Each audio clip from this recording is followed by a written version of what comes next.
Watcher!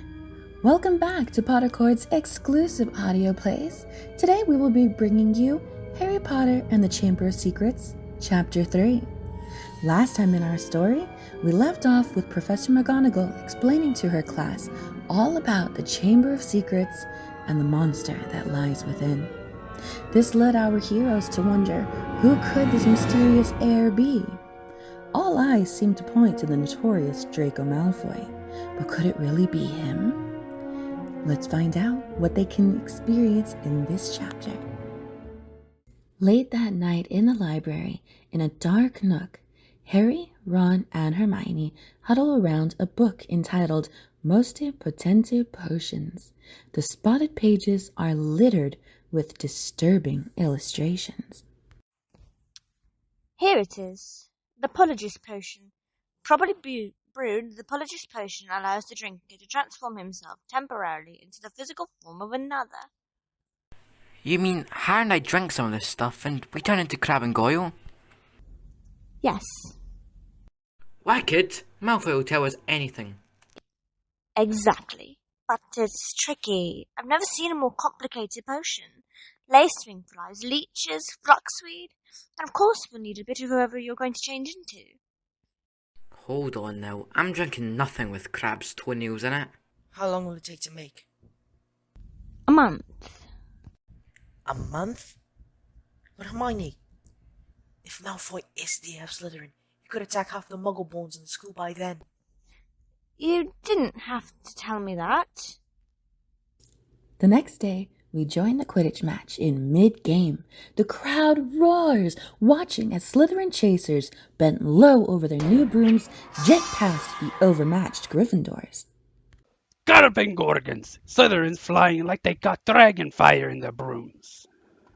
Ron fumes, looking as though he takes Slytherin's dominance personally. Taking Hagrid's giant binoculars, he trains them on the faculty box, where Lucius Malfoy sits next to Professor Snape. Harry circles high above the pitch, searching for the golden snitch. Suddenly, Malfoy streaks by overhead. All right there, Scarhead. Harry turns and eyes Malfoy malevolently. Behind Malfoy, suddenly a bludger appears and begins to streak towards his head. Harry, watch out! Harry wheels, and at the last possible moment, barely avoids the whistling bludger. Crack! George swoops down and bats it away with his club. Harry turns and watches it soar far away, when suddenly the bludger turns, streaking right back at him. Harry jets off. Blimey, Harry's come suffer Rogue Bludger. Rogue Bludger? Look for yourself, it's been tampered with. Harry executes a series of zigs and zags, loops and rolls, trying to shake this bludger. But the bludger is relentless. Ron instinctively draws his wand and points it toward Harry and the bludger, when Hermione's hand intercedes. She glances knowingly at his fractured wand. You're joking, right? Besides, even with a proper wand, it's too risky. You could hit Harry. As Harry frantically dips and dives, Malfoy cruises by. Training for the ballet, Potter! Harry glances at Malfoy's sneering face.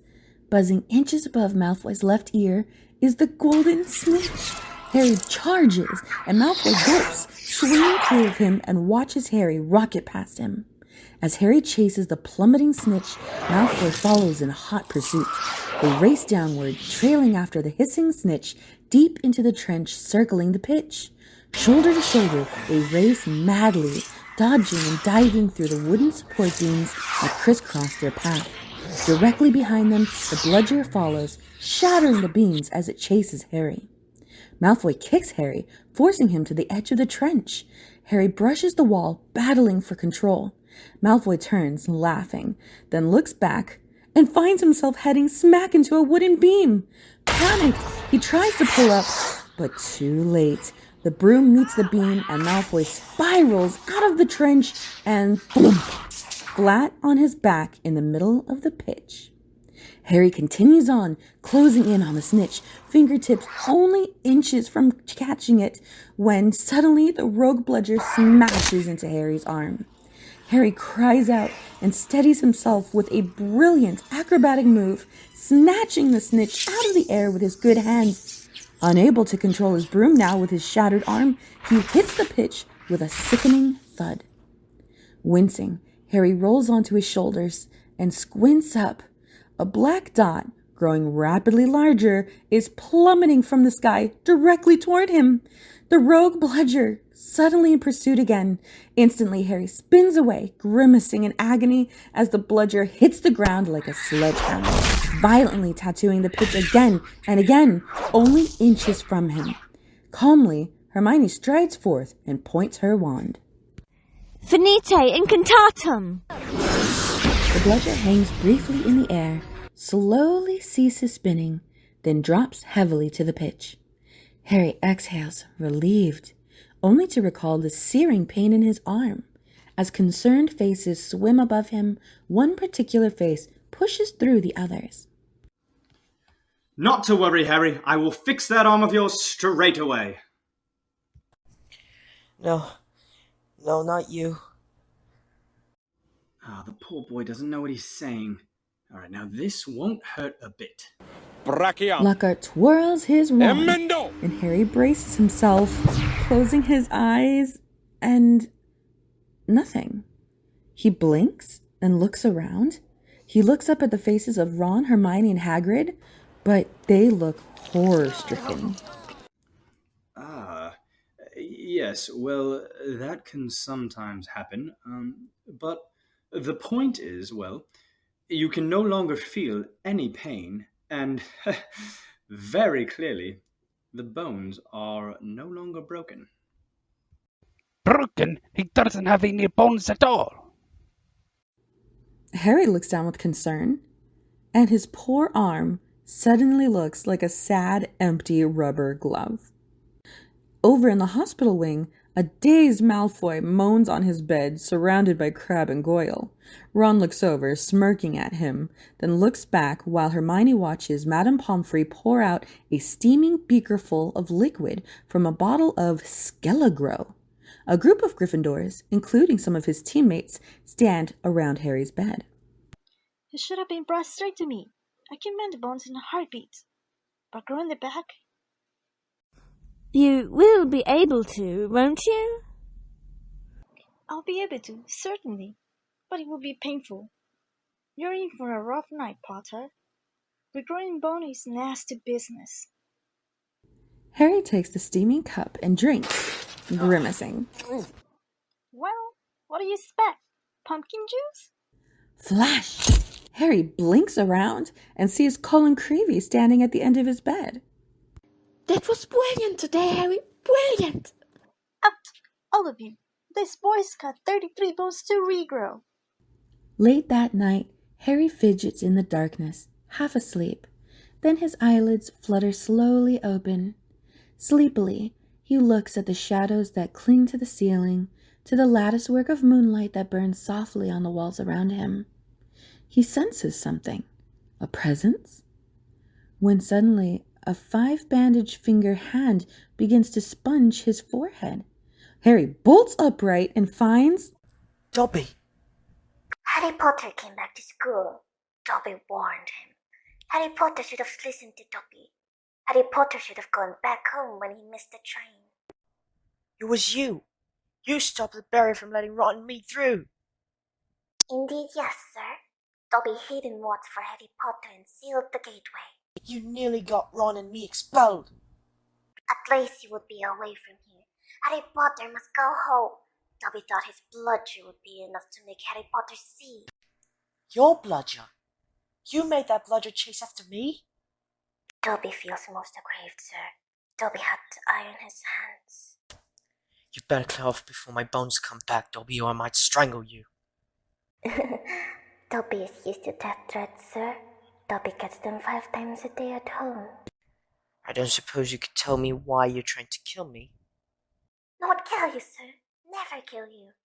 Dobby remembers how it was before Harry Potter triumphed over he who must not be named. We ourselves were treated like vermin, sir. Of course, Dobby still treated like vermin. Dobby blows his nose on the filthy pillowcase he wears. Why do you wear that thing, Dobby? This, sir? This is a mark of the house elf's enslavement. Dobby can only be freed if his master presents him with clothes. The family is careful not to pass Dobby so much as a sock, sir. For then he would be free to leave their house forever. Dobby's ears quiver, detecting the sound of footsteps, and he whispers, Terrible things are about to happen at Hogwarts. Harry Potter must not stay here now that history is to repeat itself. Repeat itself? You mean this has happened before? Dobby grabs the bottle of Skelligro and starts beating himself around the head with it. Tell me, Dobby, when did this happen before? Who's doing it now? Dobby cannot say, sir. Dobby only wants Harry Potter to be safe. No, Dobby, tell me. Who is it? Crack! Dobby is gone. Shadows flicker beyond the curtain encircling Harry's bed. Harry slumps down low and peers through a slit in the curtains. Professor Dumbledore, in a nightcap, and Professor McGonagall, in a tartan robe, heave a small statue onto an empty bed. Seconds later, Madame Pomfrey bustles in. What's happened? There's been another attack. Madame Pomfrey gasps. It is not a statue lying there. It's Colin Creevey, his camera still clutched up to his eye. Perhaps he got a picture of his attacker. Professor Dumbledore opens the back of the camera, and a jet of steam hisses out, the acrid smell of melting film in the air. What does this mean, Albus? It means our students are in great danger, Minerva. Mr. Creevey was fortunate. If not for this, he would surely be dead. What should I tell the staff, Albus? Tell them the truth. Tell them Hogwarts is no longer safe. Tell them it's as we feared. The Chamber of Secrets is indeed open again. We find our heroes in the second floor girls' lavatory, a gloomy-looking place full of cracked mirrors, chipped sinks, and spluttering candles. Harry and Ron huddle over a small, bubbling cauldron as Hermione adds strange ingredients. Again? You mean the Chamber of Secrets has been opened before? Of course. Don't you see? Lucius Malfoy must have opened it when he was at school here. And now he's told Draco how to do it. Maybe. We'll have to wait for the Apologies potion to know for sure. Enlighten me. Why are we brewing this potion in broad daylight in the middle of a girl's lavatory? Don't you think we'll get caught? Never. No one comes in here. Why? Moaning Myrtle. Who is Moaning Myrtle? There is a loud, piercing screech, and the ghost of a young girl comes racing out of the wall, face to face with Ron. I'm Moaning Myrtle. I wouldn't expect you to know me. Who would ever talk about fat, ugly, miserable, moping, moaning Myrtle? Myrtle sobs loudly and dives headfirst into the toilet. She's a little sensitive. The next morning, on the Gryffindor notice board, a new poster has appeared. Dueling Club, first meeting tonight. Harry, Ron, and Hermione, as well as a good number of other students, are excited to attend. After dinner, they return to the Great Hall and see that a golden stage has been erected. Lockhart struts atop it. Gather round, gather round. Can everyone see me? Can you all hear me? Excellent. In light of the dark events of recent weeks, Professor Dumbledore has granted me permission to start this little dueling club, to train you all up in case you ever need to defend yourselves, as I myself have done on countless occasions. For full details, see my published works. The boy next to Harry, Justin Finch Fletchley, turns to him. The look at something, isn't he? Awfully brave chap. Justin Finch Fletchley, Hufflepuff. Nice to meet you. I know who you are. We all do. even as muggle-bones. Justin grins agreeably and looks back to the stage where Professor Snape has joined Professor Lockhart. Let me introduce my assistant, Professor Snape. He has sportingly agreed to help me with a short demonstration. Now, I don't want any of you youngsters to worry. You'll still have your potions master when I'm through with him. Never fear. What's the fun in that? Professors Lockhart and Snape face each other and bow.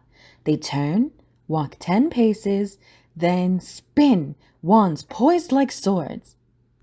As you can see, we are holding our wands in the accepted combative position. Now, on the count of 3, we will cast our first spells. Neither of us will be aiming to kill, of course. I wouldn't bet on that. 1, 2, 3. Expelliarmus! A dazzling flash of scarlet light bursts forth and blasts Lockhart off his feet and into the wall behind him. Do you think he'll be alright? Who cares? Well, there you have it. That was a disarming charm. As you see, I've lost my wand. Thank you, Miss Granger. Yes, an excellent idea to show them that, Professor Snape, but if you don't mind me saying so, it was pretty obvious what you were about to do. If I had wanted to stop you, it would have been only too easy. Perhaps it would be prudent to first teach the students to block unfriendly spells, Professor. An excellent suggestion, Professor Snape. Let's have a volunteer pair. Potter, Weasley, how about you? Weasley's wand causes devastation with the simplest spells. We'll be sending Potter to the hospital wing in a matchbox. Might I suggest someone from my own house? Malfoy, perhaps? Malfoy and Harry eye each other malevolently as they take their places on the stage. Begrudgingly, they bow to each other. Scared, Potter? You wish. They turn, walk 10 paces, then whirl, wands poised. Wands at the ready. Now, when I count to 3, cast your charms to disarm your opponent. Only to disarm. We don't want any accidents. 1, 2... Malfoy fires early, knocking Harry off his feet with a blast of white light. He jumps up and points his wand. Rictus Sempra! A jet of silver light hits Malfoy dead in the stomach. He doubles up, wheezing. I said disarm only! Serpent Sortier!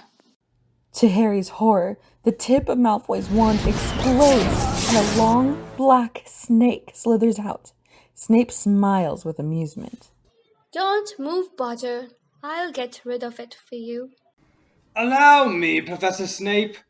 Volate Incendere! Professor Lockhart flicks his wand. Bang! The snake flies into the air, hisses in rage, and slithers straight toward Justin Finch Fletchley. As students scream and start to run, Harry, oddly calm, approaches the snake. It rises, fangs exposed, poised to strike Justin.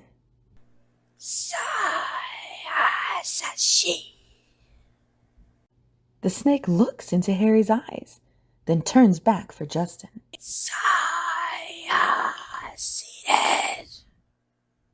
The snake hovers a moment more, then, miraculously, slumps to the floor. Harry blinks, as if coming out of a trance, then grins curiously at the snake, and offers his hand to Justin. What are you playing at? Terrified, Justin backs away. Harry is confused and glances around at the faces surrounding him. Malfoy looks shocked. Seamus and Neville's eyes glitter with fear. Ginny bolts out of the room, while Professor Snape waves his wand and the snake vanishes in a puff of black smoke. Snape regards Harry with a look that is both shrewd and calculating. Come on, move, now! Ron and Hermione quickly usher Harry back to the Gryffindor common room. Harry glances up and sees Ginny staring down at him from the top of the stairs. As their eyes meet, she turns and quickly shuffles off to the girls' dormitory. You're a partial tongue? Why didn't you tell us? I'm a what? You can talk to snakes. I know. I mean, I accidentally set a python on my cousin Dudley at the zoo once. But so what? I bet loads of people here can do it. No, they can't. It's not a very common gift, Harry. What's bad? If I hadn't told that snake not to attack Justin... Oh, that's what you said to it? You were there. You heard me. I heard you speaking partial tongue. Snake language. I spoke a different language? But I didn't even realize. How can I speak a language without knowing I can? I don't know, Harry. But it sounded like you were egging the snake on or something. It was creepy. As Gryffindors stream into the room, they eye Harry warily. Even Seamus, Neville, and Dean Thomas walk by without a word. Harry, listen to me. There is a reason the symbol of Slytherin house is a serpent. Salazar Slytherin was a parsoner. He could talk to snakes too. Exactly. And now the whole school's going to think you're his great-great-great-grandson or something. But I'm not. It can't be. He lived over 1,000 years ago. For all we know, you could be. The next night, the trio are studying in the library. Harry is burdened by dark thoughts and looks up at Ron. Ron smiles at Harry, and then a few seconds later, Hermione smiles at him too. But something is forced about it all. Unable to bear it any longer, Harry gathers his books and gets up from the table. As Harry walks, students glance up and meet his gaze, then quickly look away. Even Madame Pince eyes him from her desk. Ginny Weasley, tired and pale, scribbles furiously in a small black book. Harry exits the library and walks into the hallway and pauses.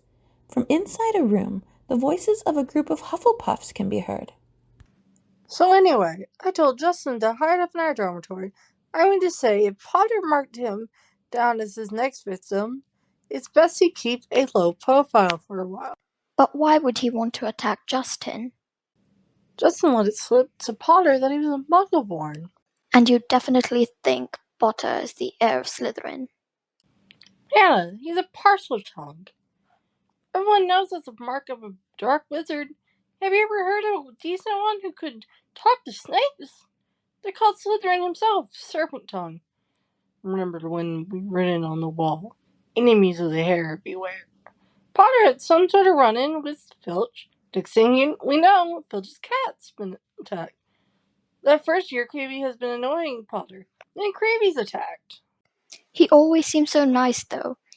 And after all, he is the one who made You-Know-Who disappear. That's probably why You-Know-Who wanted to kill him in the first place. Didn't want another Dark Lord competing with him. Harry can't stand to hear any more. He slips quietly away. Muttering darkly up another corridor, Harry storms straight into Hagrid, who stands covered in snow with a dead rooster dangling from his hand. Are you alright, Harry? Something seems to be bothering you. Hagrid, what are you doing here? Second one get out this time. Reckon it's either foxes or a bullet-sucking bugbear. Dig Dumbledore's permission to put a charm around the hidden coop. Yes, sir, you alright, Harry? You look all hot and bothered. Oh, it's nothing. Better get going. Got a lot of study.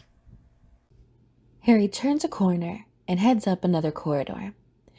Up ahead, in the light of a flickering torch, something dark lies in the way. A window pane rattles in the wind and the torch goes out. Harry steps into the dark, closer, and finds Justin Finch Fletchley lying rigid on the floor, a look of shock on his frozen face. Nearby, an inert, nearly headless Nick floats, body teeming of black smoke. Kneeling, Harry notices a trail of spiders scuttling away from Justin's body and out of the loose window pane. when suddenly Harry senses someone watching him. He stands and wheels around. Professor McGonagall! Professor, I swear I didn't. This is out of my hands, Potter. Mr. Flesh, will you take care of this, please? Harry's eyes shift, and Filch lurks in the shadows behind Professor McGonagall. He steps forward, hissing menacingly. Caught in the act. I'll have you out this time, Potter. Mark my words. As Professor McGonagall leads Harry away, he looks back. Filch is staring down at Justin and Nick, then turns and looks back at Harry, glaring at him. Dark magic. That's what you've got, Potter. Even the air you breathe comes out poison. You're evil, evil as they come. Professor McGonagall marches Harry down to an ugly stone gargoyle. Sherbet lemon. The gargoyle springs to life, its wings opening. Professor Dumbledore will be waiting for you. Professor McGonagall ushers Harry inside. It's an elevator. The gargoyle's wings close, and Harry rises to an upper floor. Harry steps out of the gargoyle's embrace and enters a large circular room. Strange silver instruments whir quietly. On a nearby shelf, the Sorting Hat sits. Harry casts a wary eye at the past headmasters snoozing in their portraits around him. In the last portrait, the headmaster is awake and reading a book, Professor Dippet. Harry approaches the Sorting Hat, glancing around the room, and places it atop his head. Be in your bonnet, Potter. Well, you see, I was wondering. If I put you in the right house, yes, you are particularly difficult to place. But I stand by what I said last year. You would have done well in Slytherin. Harry strips the hat off and tosses it back onto the shelf. You're wrong. The hat sits, motionless and silent. Behind him, Harry hears an odd gagging sound. He wheels around and finds an old, decrepit bird sitting on a golden perch. It wobbles and then bursts into flames. As Dumbledore enters, Harry looks horror-struck. Professor, your bird. I couldn't do anything. He just caught fire. About time, too. He's been looking dreadful for days. Pity you had to see him on a burning day. He's really very handsome most of the time. Fox is a phoenix, Harry. Phoenixes burst into flame when it is time for them to die, and are reborn from the ashes. Harry quickly looks to the floor. The ashes swirl, and a baby fox pokes out his wrinkled head, blinking through the dust. Fascinating creatures, phoenixes. They can carry immensely heavy loads, their tears have healing powers, and they make highly faithful pets. Just then, Hagrid, still clutching the dead rooster, bursts through the door. It wasn't Harry, Professor Dumbledore. Hagrid? I was talking to him just before that kid was found. It couldn't have been him. Hagrid? I swear it's in front of the Ministry of Magic. Hagrid! I do not think that Harry has attacked anyone. Oh, right. I'll just be outside then. As Hagrid exits, Harry looks hopefully at Dumbledore. You don't think it was me, Professor? No, Harry, but I must ask you, is there anything you'd like to tell me? Anything at all? Dumbledore patiently waits, while Harry debates. Finally, No, Professor. Nothing. the next morning, students drift into the snow with their trunks, heading home for holiday. As Harry, Ron, and Hermione appear, Ernie and a few others cast wary glances. Make way for the heir of Slytherin. Seriously evil wizard coming through. Ron grins, amused, but then sees Harry's face, which is anything but amused. Come on, Harry. Fresh as how I laugh. He's the only one. Okay, so half the school thinks you're nipping off to the Chamber of Secrets at night. Who cares? Maybe they're right. Harry! Look, I didn't know I could speak parcel tongue. What else don't I know about myself? Maybe you can do something, even something horrible. No, you did it. You don't believe that, Harry. I know you don't. Now, if it makes you feel better, I just heard Malfoy's staying over for holidays too. Why would that make anyone feel better? Because in just a few days, the Polyjuice Potion will be ready. In a few days, we may truly know who's the heir of Slytherin. For the students who stay at the castle during the holidays, get to look forward to the exclusive Christmas feast. The hall glimmers grandly as snowflakes tumble from the ceiling. Harry and Ron sit with Hermione. Everything's set. We just need a bit of who you're changing into. Crabbe and Goyle. And we also need to make sure the real Crabbe and Goyle can't burst in on us while we're interrogating Malfoy. How? Hermione holds up a pair of small cakes. I've got it all worked out. I filled these with a simple sleeping draught. Simple, but powerful. Ron glances at Malfoy, Crabbe, and Goyle, who presently are eating everything they see in front of them. You know how greedy Crabbe and Goyle are. They won't leave the Christmas feast till every last drop of trifle is gone. Now, once they're asleep, hide them in the broom cupboard and pull out a few of their hairs. And whose hair are you ripping out? I've already got mine. Hermione removes a small vial from inside her robes. Inside is a tiny hair. Millicent Bulstrode. She's in Slytherin. I got this off her robes. All right then. I'm going to check in on the Polyjuice Potion. Hermione points to the cakes in front of her. Remember, just make sure Crabbe and Goyle find these. Hermione strides out of the Great Hall, and Ron looks at Harry. Have you ever heard of a plan where things go wrong? Harry and Ron lurk behind a suit of armor, watching and waiting for Crabbe and Goyle to exit the Great Hall. Upon exiting, Goyle spies the cakes instantly, perched on the end of one of the banisters, and grabs them quickly. Reluctantly, he surrenders one to Crabbe, and in unison, they stuff them into their mouths. They pause and look at each other, chuckling in merriment, then suddenly keel over flat onto their backs. Harry and Ron dash out and drag Crabbe and Goyle across the floor and into a cupboard. Up on the second floor in the girls' lavatory, Hermione, wearing a Slytherin robe, hovers over a smoking cauldron. Harry and Ron enter. Did he get it? Harry and Ron hold up their hands in success. In each of their hands, a tuft of hair. Hermione points to a pair of Slytherin robes. I sneaked these out of the laundry. Harry and Ron quickly nod and glance at the cauldron. The potion resembles thick, dark, bubbling mud. I'm sure I've done everything right. It looks like the book said it should. Once we've drunk it, we'll have exactly 1 hour before we change back into ourselves. Now what? We separate it into 3 glasses and add the hairs. Ugh, Hermione and Ron grimace. Hermione pours the potion into 3 glasses while Harry and Ron change into the Slytherin robes.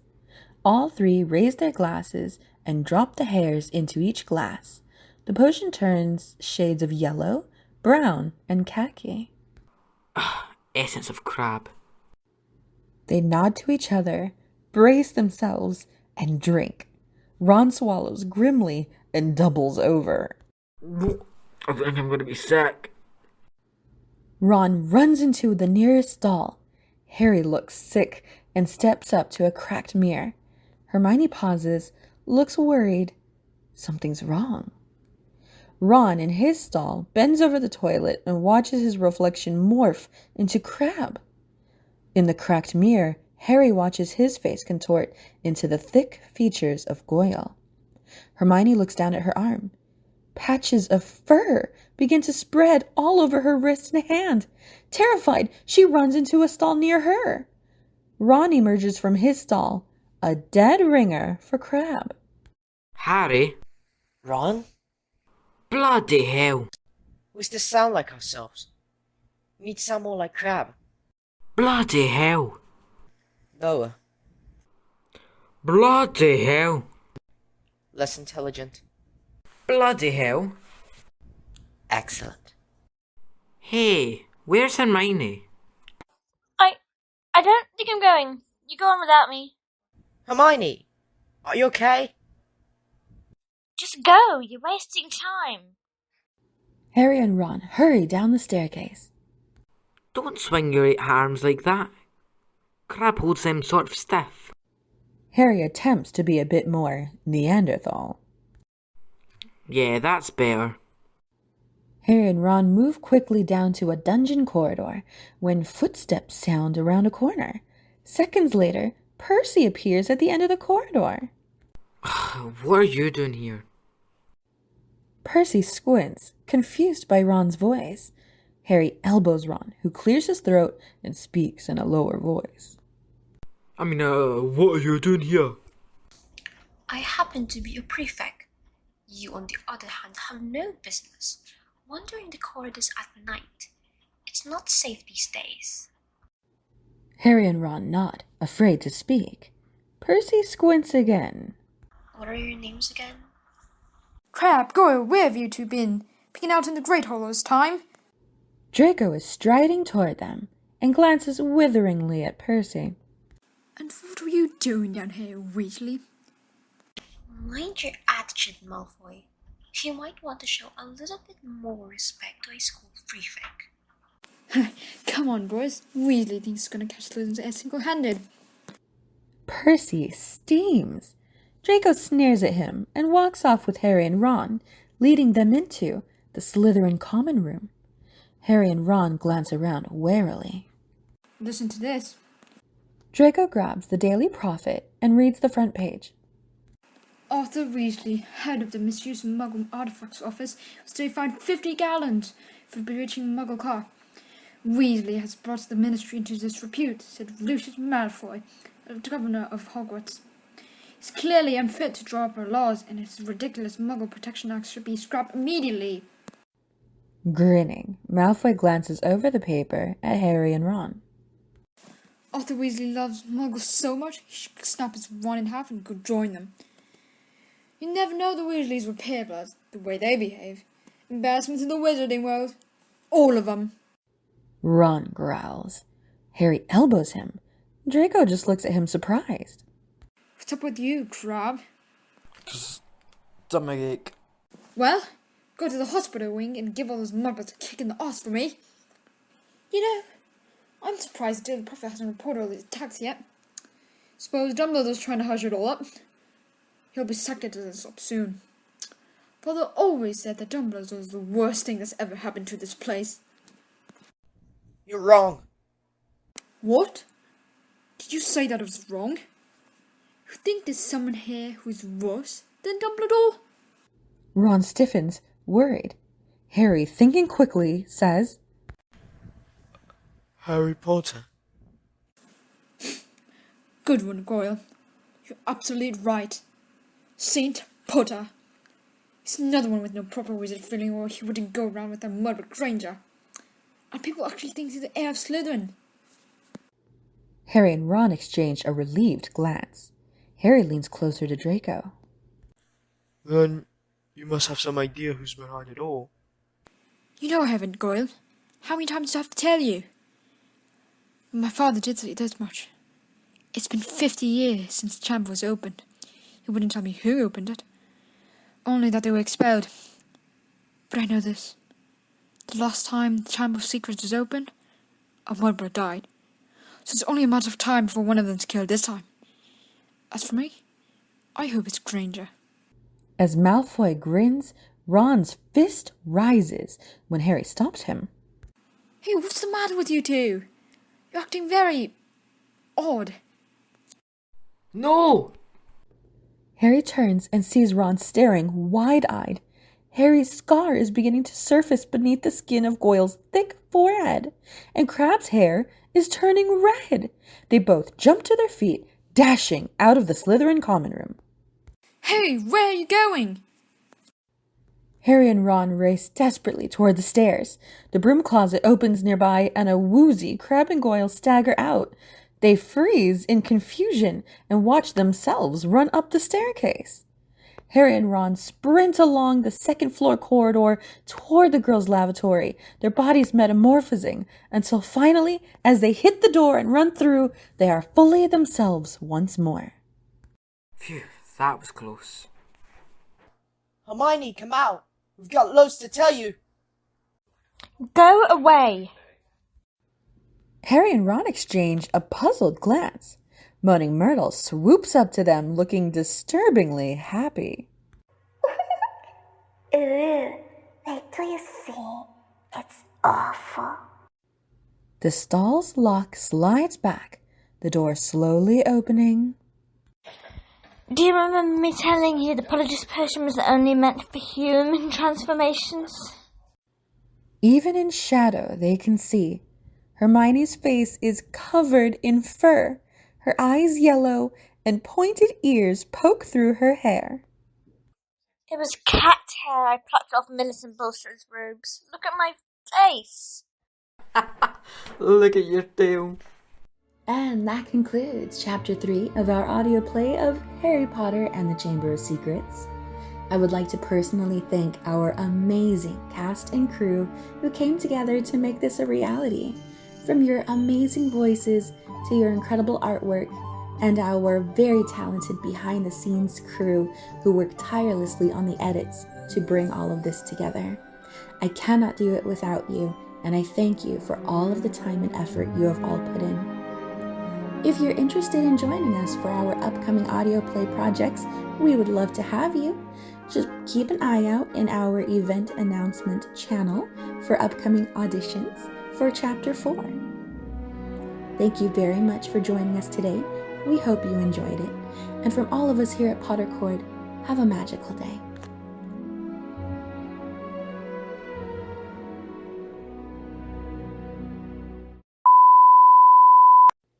For the students who stay behind during the holidays, they get to look forward to the exclusive Christmas feast.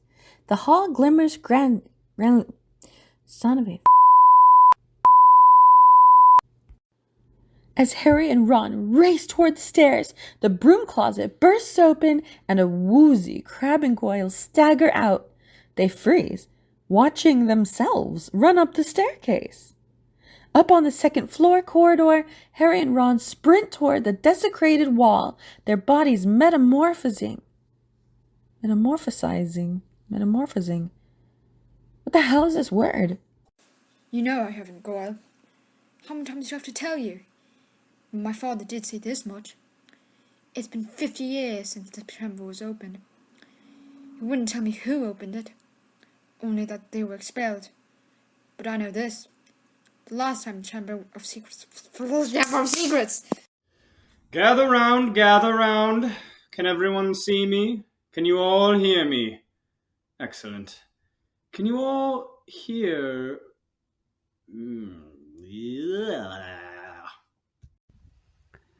Second one guilt this term. Reckon it's either foxes or a blood-sucking bugbear.